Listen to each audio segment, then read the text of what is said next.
ए जान सुनो हो का? बड़ा दिन से हिम्मत जुटोले बानी तो आके देखलिए तो आज सोचलिए कि अपने दिल के बात कह दी। अच्छा तार दिल है कि गुब्बारा है? दिमाग ना खराब है? तनी सुनो एगो ही बात हमार बोला। नैना से नैना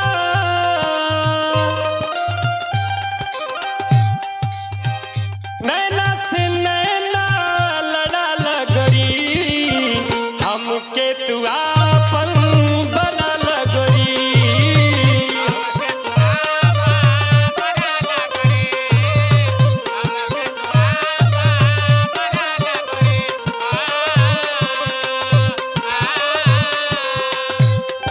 होश में ना आवा? बिल्कुल होश में है।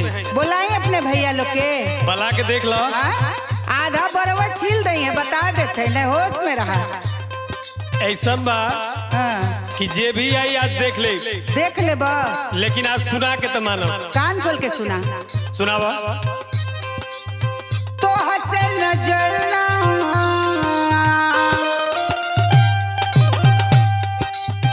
तो हसे नजरना तो हसे नजरना लड़ाई बाबू तू सरा के बानी दिल ना लगाई बाबू।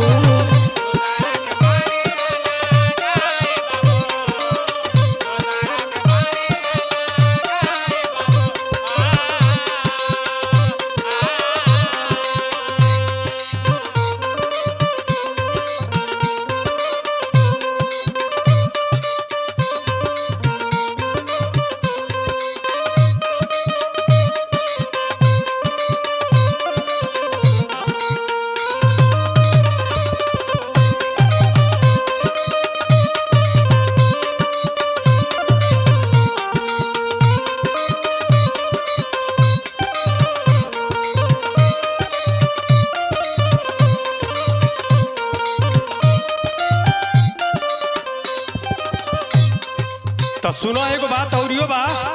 अच्छा तो औरियो बात बा? का बात बा बोला। ठीक बा दिल केहू से लगौले बाड़ू, लेकिन तनी हमारी बात के हमारी मजबूरी के समझा। हम ना दिल एकदम समझ। तोहरे पे आ गइल बा। अच्छा सुनो। बोला। पानी हो दीवाना कर जानी माना। सुनो तड़ू। हाँ हाँ सुनो तनी। पानी हो दीवाना कर जानी माना लिखे दाना आज दिल पे लभ वाला पाना। कॉलम बढ़िया ले ले बड़ा। जरूर जरूर ले लो बाड़ी।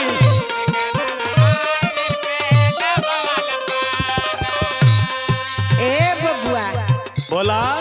सुकुठी में तीन सुखाई बटा, जाके पहले कौनो मुर्रा भैंस का दूध पिया।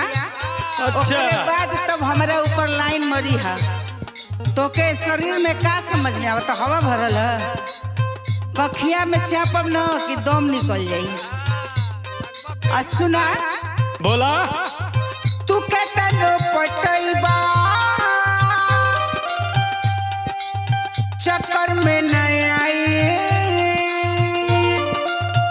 समझ में आवत है ना? आईबू आईबू चक्कर में। अरे जा हो जा। तू के तनो पटैबा चक्कर में नहीं आई।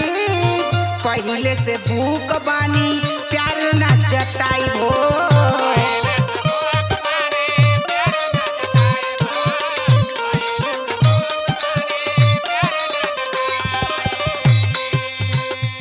ए मैडम हाँ। देखा आजकल की जमाना में दूधू को होला। अच्छा। लेकिन हमरा से प्यार करबू तो फायदे में रहबू, नुकसान नहीं के। लेकिन तेरी बात के सुन ला। बोला बोला बोला। हमारे से रिश्ता अरे जा जा जा। हमारे से रिश्ता भिड़ा लगरी अरे बाप रे। हमके तू आ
अभय के बाबा दा गोरी जिंदगी निभा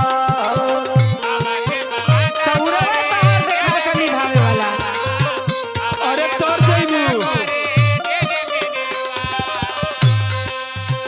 तू जिंदगी निभाइबा हमके त ना लगत है एक पर तू बिता देबा। तोरे चटोर लइका हम आज ले ना देखली। सुना लागत बा न छोड़बा, लागत बा न छोड़बा, तू पीछा हमार हो करही के पड़ी राहुल सैनी इजहार हो। कहली है ना कि माने के परी बात हमार ना मानबो। अरे मान गेलू त ला है सुन ले गो नमूना सुनावा। नावे उमरिया अच्छा सुनो तो ना हाँ नावे उमरिया करा लगरी हमके तू